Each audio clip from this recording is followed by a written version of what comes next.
Hi everyone. So slightly different angle on the studio today, and on myself. You can see that I have come to the wall. So our pre-recorded session this week is going to be some yin yoga at the wall. I've been practicing this an awful lot recently. I upset my back carrying my 6-year-old daughter the other week. So there's a good lesson for all our mums, except the age when your children get a little bit too big to carry, and encourage them even if they're moaning to walk. So the great thing about this wall yin session is can be done at any time of day, particularly I would say of an evening, even just before bedtime. And you don't really need any props, so you don't even really need a mat, just a wall. So let's get started. We're going to start in a pose called, in yin yoga, the wall caterpillar. So I've snuggled in, bottom against the wall, and just put my legs up against the wall. Some of us will sign maybe there's a little bit of softness into the knees. Some of you may know this pose as the Vipta Karani, the legs up against the wall pose. And this pose actually is an inversion.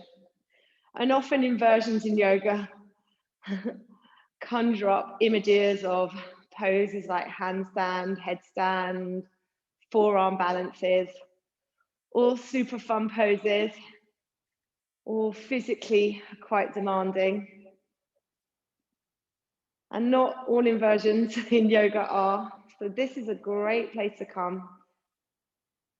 You want to seek some of the benefits of the inversion.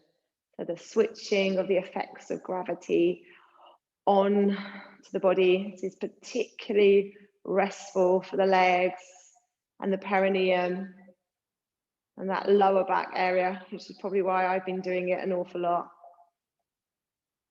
I tell my postnatal mums that half an hour here is said to be equivalent to 3 hours of sleep. But yes, it is restful. And can offer, for those of us that find the traditional caterpillar, the traditional forward bend, a challenge, can offer a softer flexion of the spine. So just coming to allow the pelvis to sink into the earth. Maybe you'd like to close the eyes. Maybe you'd like to bring the hands to the belly, or maybe you prefer them to be down the side of the body.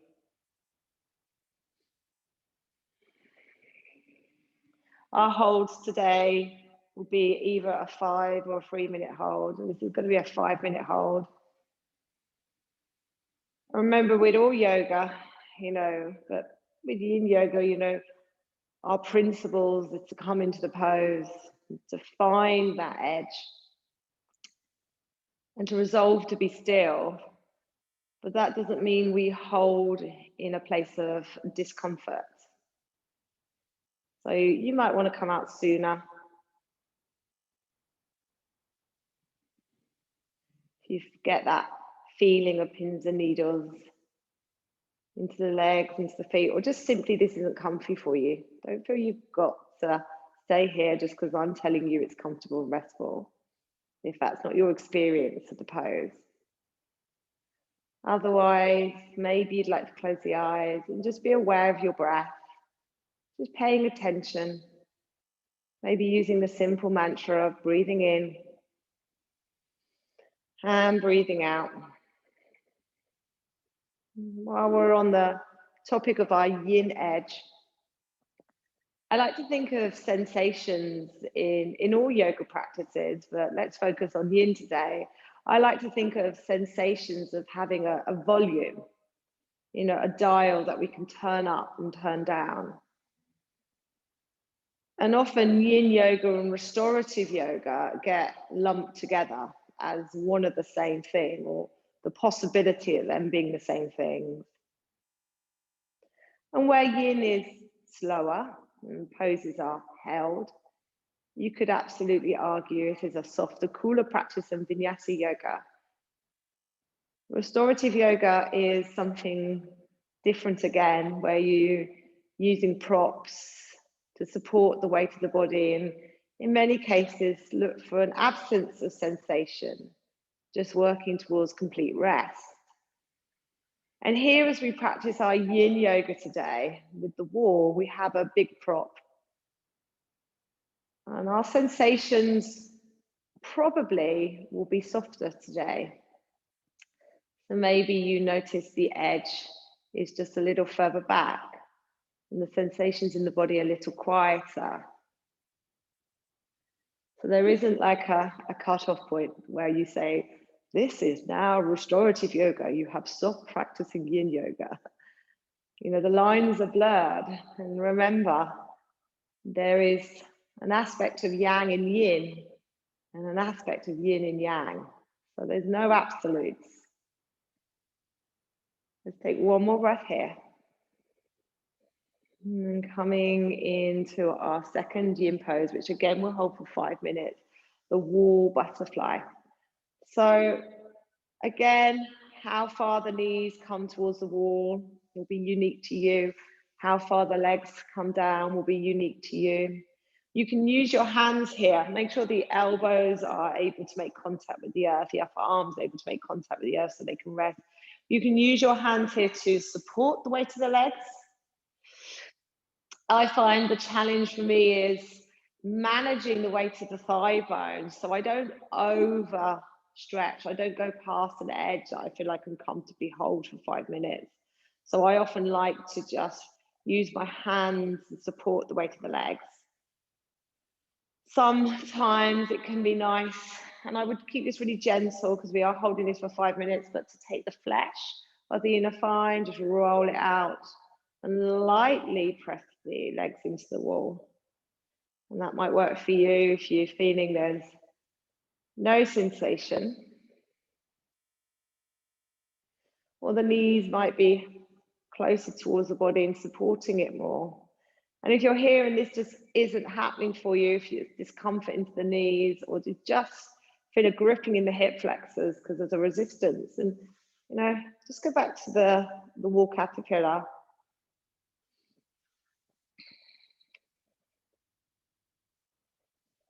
Otherwise, just use gravity. And this is what I really love about coming to the floor and to the wall. It's like a double support.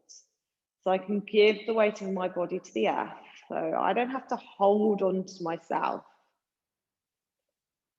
And it helps me to let go of gripping patterns that I may have. And then I've also got this backup support of the wall.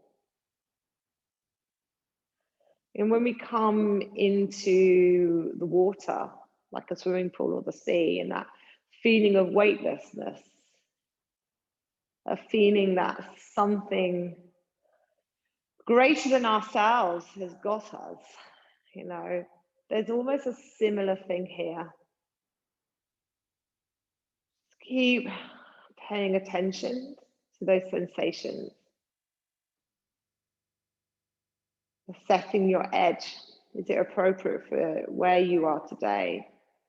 And although we're holding this for 5 minutes, that doesn't mean that, you know, you have to. So you could come out sooner and straighten the legs up against the wall. Bringing your awareness to those rivers of sensation, maybe focus the breath into those areas.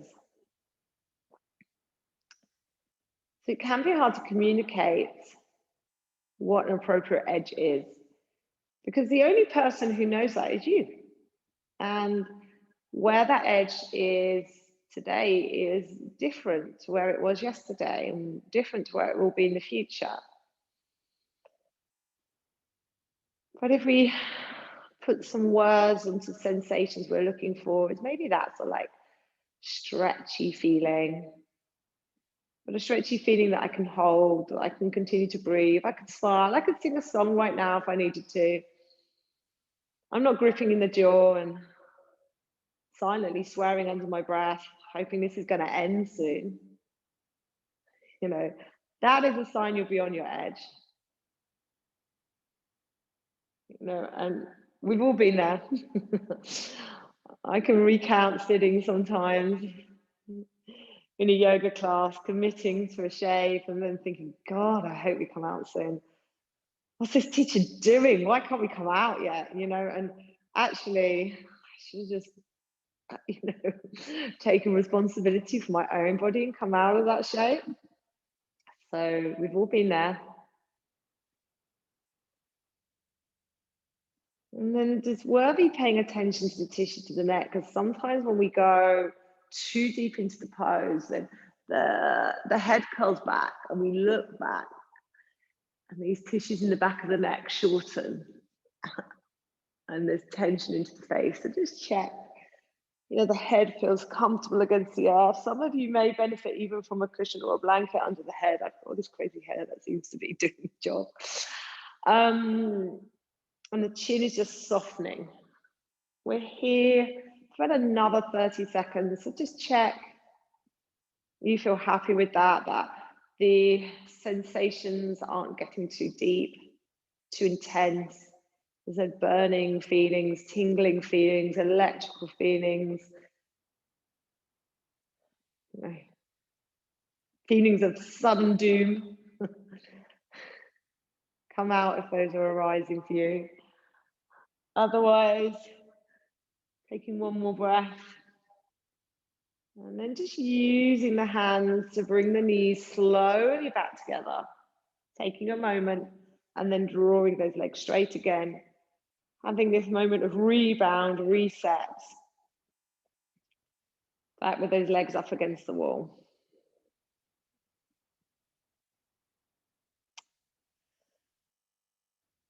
So from here, coming into another external hip opener, I'm going to take the wall either needle, which will involve a technical term called the shimmy.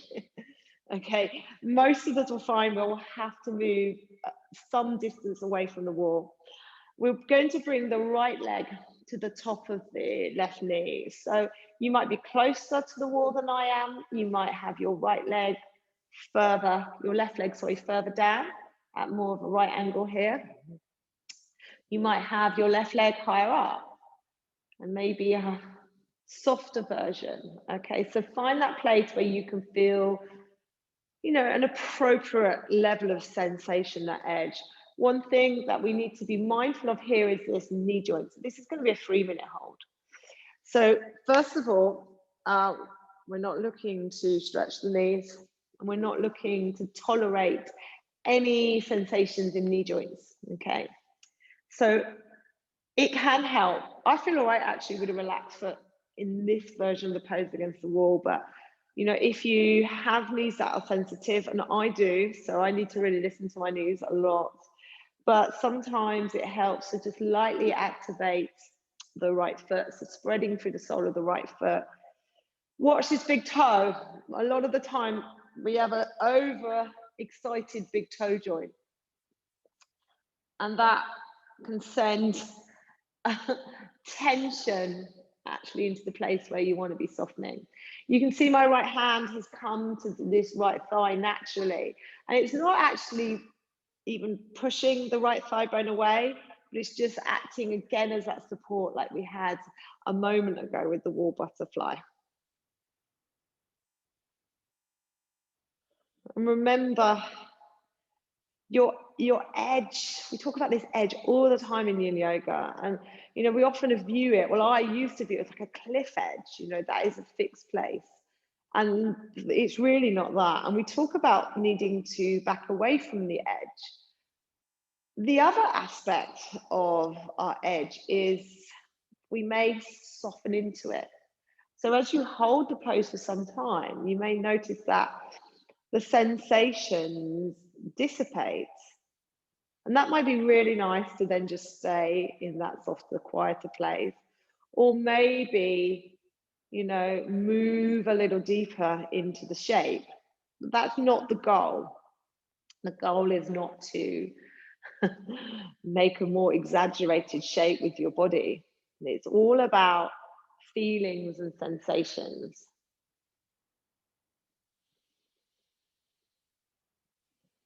I think is another advantage of a supine practice against the wall, because you'll be totally focused on the sensations, because you can't really see what your body's doing. Probably listening to me rather than looking at me. You know, and if this is a group class situation, you can't see what everyone else is doing. So this is a great place to just take these stretches. And take one more breath here on this side. And then releasing the right leg. Bring that right foot to the wall for a moment. Pause. The rebound between sides is also a moment to assess. How did that feel? Did I nail my edge? Did I overcook it? Or did I maybe not explore the full possibility of my edge? And then before we go to the other side, we're going to take into consideration that the human body is not symmetrical. And this side is just going to be different. And that is normal. So let's take this left leg to the top of the right knee now. Remember, you may have to do that technical term, the shimmy forward closer to the wall, shimmy a bit further back, and play around with the angle of this right leg. You know, for some of us, it will be quite high. For some of us, it will be lower down. Remember, we're listening to this kneecap here. So what's going on with that knee? Does it need a bit more space? So ways we can help to give the kneecap space is just gently spreading through the whole of the sole of the left foot. You know, spread lightly through the skin on the sole of the foot here. Watch your left toe. Maybe this is just a habit that I have, but my big toe joint wants to get over involved, you know. So just try to spread through the sole of the whole of the left foot, gently flexing the foot, maybe to give that knee joint some space, or maybe you can have a relaxed foot. Here in this shape, I do it slightly differently when I'm not using the wall, but when I use the wall, I definitely try and have a relaxed foot and maybe just soften the shape.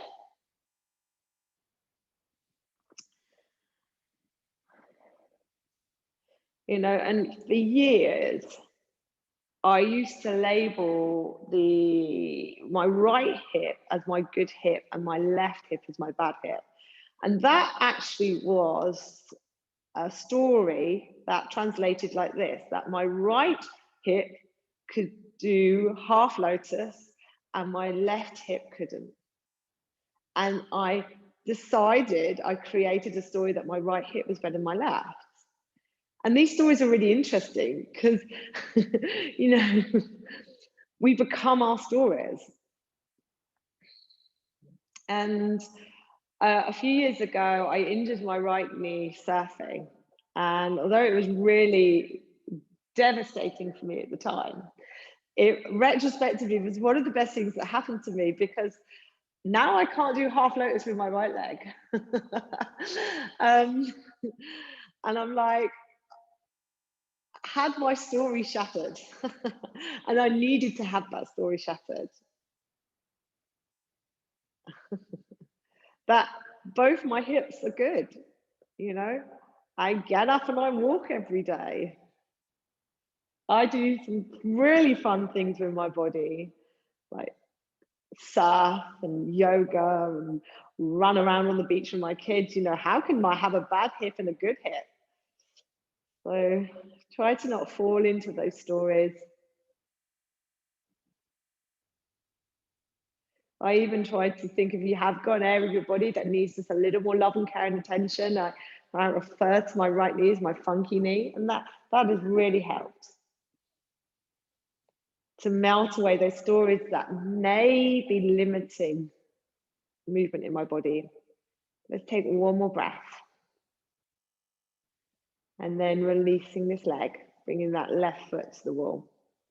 Pausing here for a moment.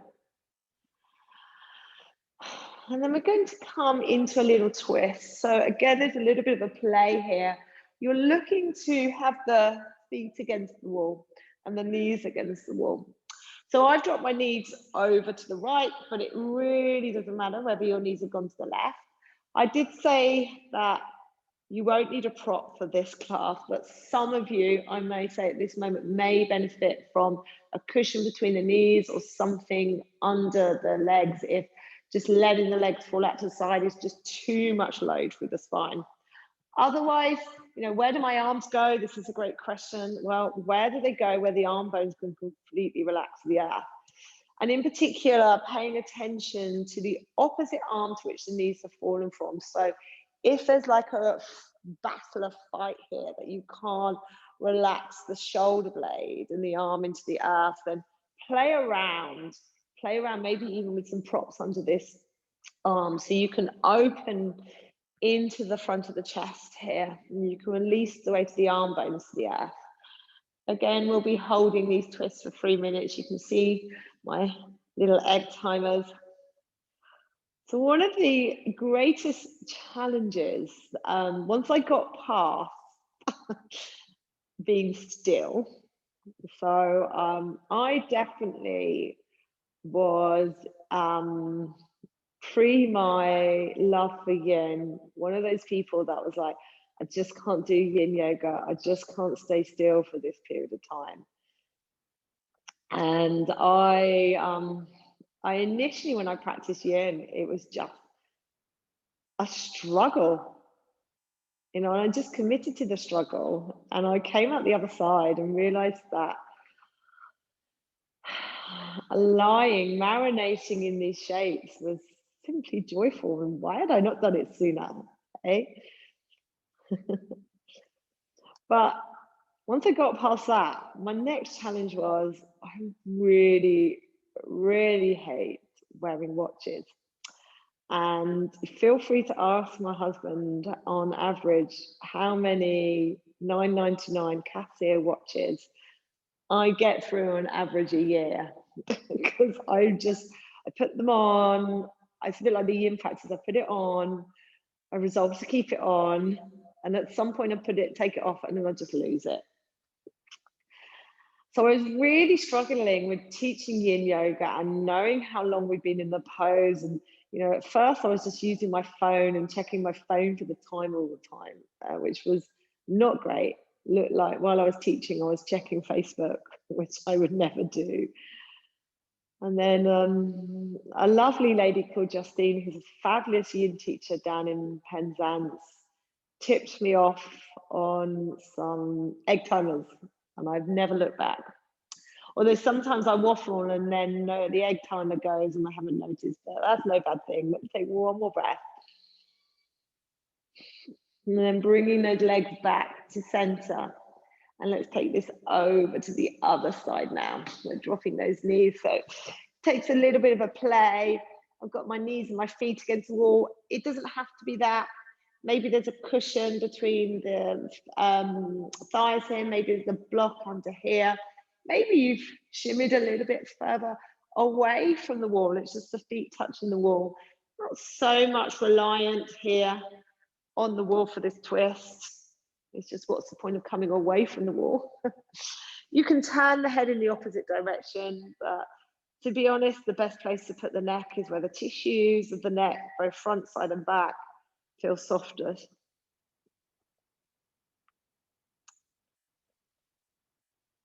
So I'll bore you now in my Casio watch stories. The other importance of my watch is, and the reason I'm not sponsored by Casio watches, by the way, but the reason why I buy the $9.99 Casio watch is it's waterproof. And I can take it surfing, so I know what the time is while I'm surfing. So, if I need to be somewhere to teach, to Zoom, to pick up my children, I can surf and know what time I need to get out. So at the moment, I am currently watchless. I'm in a really dangerous place because when I surf and I need a watch, I currently borrow my husband's £200 watch. So you can imagine where this may be going if I lose this watch. So actually now talking to you while we hold our yin pose, I'm thinking I definitely need to accept my current watch is gone and buy myself a new one.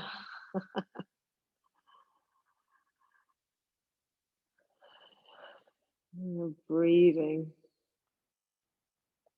into those rivers of sensations.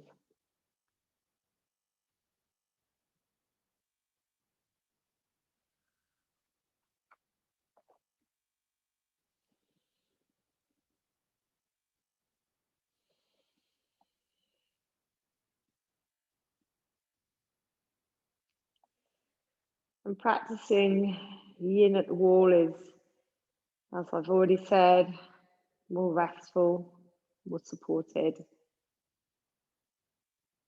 And actually could be a great challenge to you if you think, nah, I think I should be doing more. And that might be the case.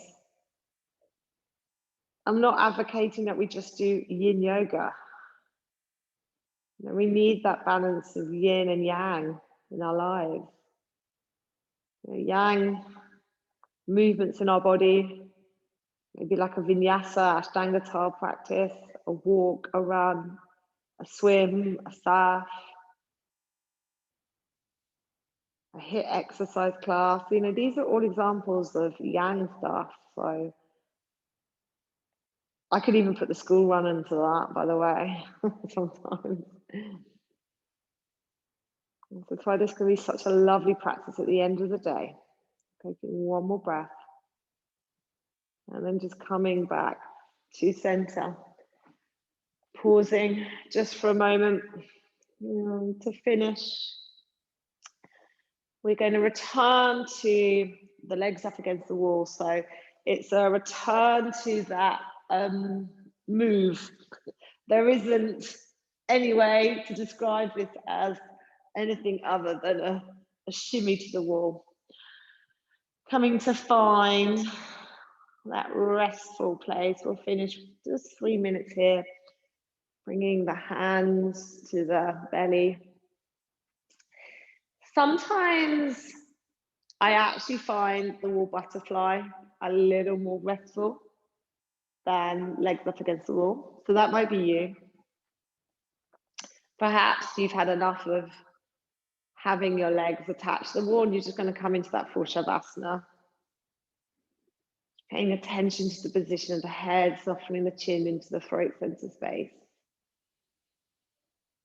Sending the weight of the legs down through the pelvis, sending the weight of the pelvis down to the earth. Resolving to be still, and that might be something you just go, yes, I love being still. This is the right thing for me right now. It might be, this stillness is a challenge. Well, I'm going to accept this challenge.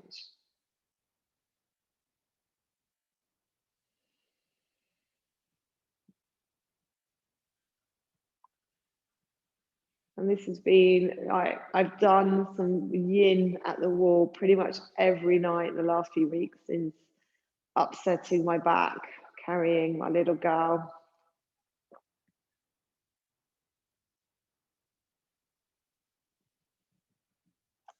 She is my my second child, and she's 6. She's 6.5. And she's a tall, strong 6.5-year-old. But they're always your babies, aren't they?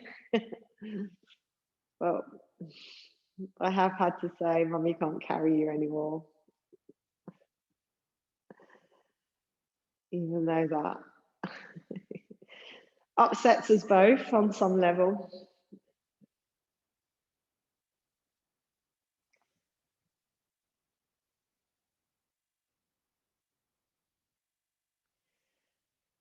And I've spoken about this quite a lot recently. We're in this height of summer, really long days, generally warmer, sunnier days, and definitely we get drawn to doing more. Like, I'll talk at my children are just great examples. They're up quite late at the moment, and they're waking up quite early.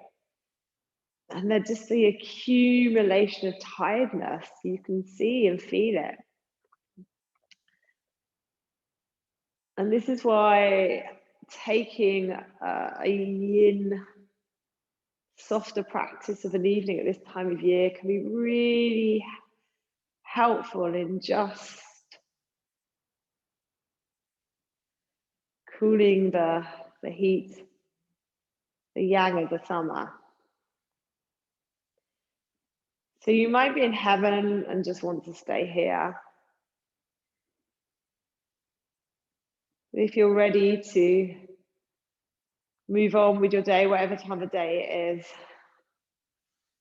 and that technique again where you just shimmy yourself out, roll over to one side. So the left side is considered the yin side, and that might be a side that you want to roll onto, but you just actually might not have room to roll over to the left hand side. So nothing bad will happen if you roll to the right. Just coming onto your side and pausing for a moment. It's always like giving the body a chance to come away from the floor slowly without too much shock.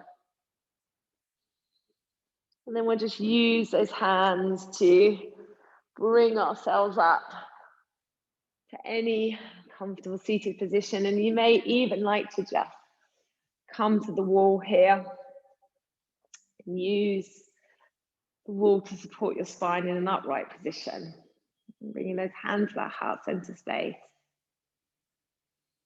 Feeling the support of the earth, the support of the wall.